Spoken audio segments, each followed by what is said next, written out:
L'innovation est au cœur de l'économie de la communication globale. L'innovation répond à une logique qui est celle de notre profession. Aujourd'hui, notre écosystème fédère 43 000 entreprises, prestataires de la communication. Et en regard de ça, nous avons 600 grands donneurs d'ordre. Ces 600 grands donneurs d'ordre consolident à eux seuls 90% des 34 milliards investis.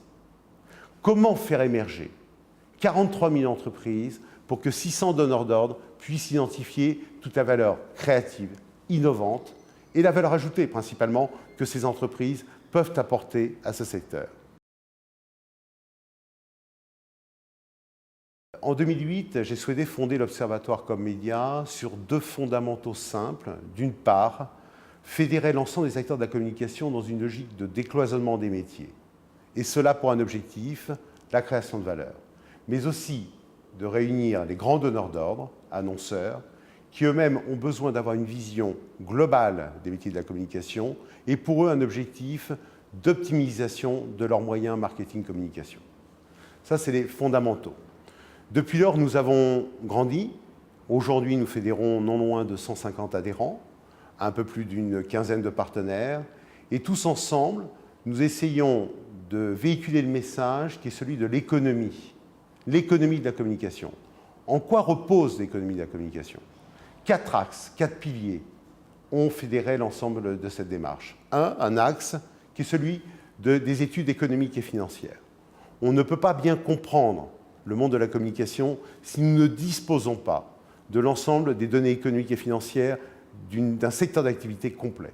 Un axe qui est celui de la relation donneur d'ordre prestataire, un axe sur l'efficacité des moyens de communication traduit par son baromètre, et un axe qui est celui de l'innovation. L'innovation qui fait naître dorénavant une approche complémentaire autour des startups.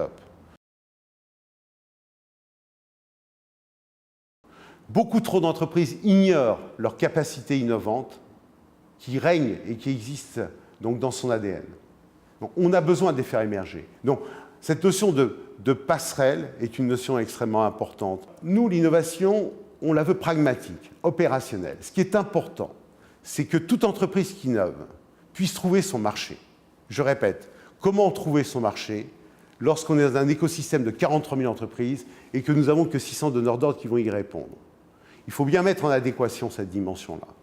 On doit traduire l'innovation dans de la valeur économique, pas simplement dans de la réflexion ou des concepts. Il faut que l'innovation devienne un levier de modèles économiques nouveaux. Dès le mois d'avril 2013, nous avons mis en place la première plateforme d'innovation dédiée à nos adhérents. Cette plateforme, elle est poussée systématiquement en information auprès de 34 000 donneurs d'ordre que l'on trouve dans les entreprises, qu'ils soient acteurs du marketing, acteurs de l'achat, acteurs de la finance ou les directions générales des grands groupes.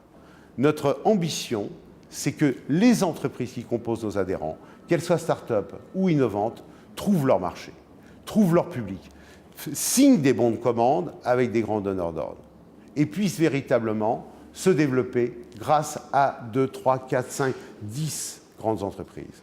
C'est un premier pas, mais nous sommes convaincus que nous obtiendrons des résultats probants au profit de l'économie des prestataires, au profit de la création de valeur et au profit de l'optimisation des moyens marketing-communication des annonceurs, parce qu'ils y trouveront indéniablement de la valeur innovante à tous les endroits, dans tous les secteurs d'activité qui sont ceux de la communication globale.